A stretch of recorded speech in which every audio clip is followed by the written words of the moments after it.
Naipakita nga po mga idol ng Team USA ang tunay na lakas ng kanilang lineup matapos nilang talunin ang Serbia sa kanilang unang game. Subalit ang mas kinabigla nga po ng mga fans ay ang hindi dito paglalaro ni Jayson Tatum kahit lumamang na sila ng double digit. At dahil dyan pinagtatawanan nga po siya ng napakaraming mga fans sa social media, gayong sa kabila nga po ng pagiging kampiyon nito, binangko pa rin siya ng Team USA. Yes mga idol, iba't ibang mga pambabatikos ang kanyang natanggap. Kaya hindi na nga po napigilan pa ng ilang mga fans ng Boston na magalit at batikusin rin si Coach Steve Kerr dahil sa ginawa nito sa kanilang superstar. Syempre, may ilang mga masasakit na salita nga po ang sinabi nila. Ayon dito, napaka-overrated nga daw talaga na head coach si Steve Kerr since hindi nga daw ito marunong magbalasa ng kanyang mga players. Kita na rin naman na malaki ang may tutulong ni Tatum kagaya na lamang ng ginawa dito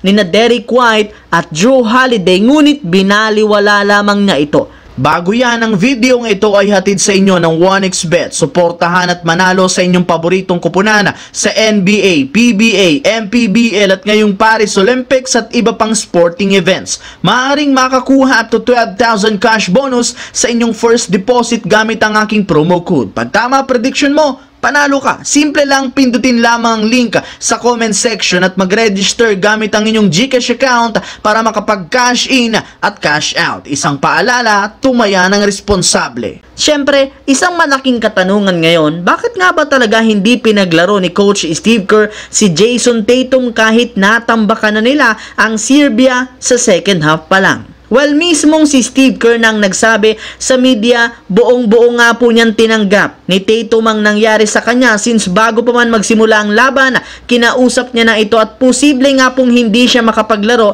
laban sa Serbia dahil sa pagbabalik ni Kevin Durant. Maging siya, nainis na rin naman sa kanyang sarili sa hindi niya paggamit kay Tatum, ngunit sadyang eto nga ang nararapat niyang gawin since hirap nga talaga silang gumamit ng lampas sa 10 players sa isang game na meron lamang kabuang 40 minutes. Yes mga idol, tama nga ang inyong narinig. Syempre, hindi at kaparehas na posisyon nga po ni Tatum sina Kevin Durant at LeBron na nagkaroon rin naman ng magandang performance, mas pinili na lamang ng USA na hindi ito gamitin at paglaruin. Pero pinangako pa rin naman ni Coach Steve Kerr, susubukan niyang bigyan ng playing time si Jayson Tatum sa mga susunod na laro. And speaking of LeBron James, pagkatapos nga po ng kanilang laban, masaya nga nitong sinabi sa media na isa nga talaga sa kakatakutan ay ang pagsasama nilang tatlo ni na Kevin Durant at Stephen Curry. Tumama rin naman siya sa kanyang sinabi bago mag-umpisa ang laban sa Serbia na once nga po na maglaro si Kevin Durant sa lineup, sigurado nga pong magkakaroon agad ito ng napakalaking impact. Sadyang nabigla lamang siya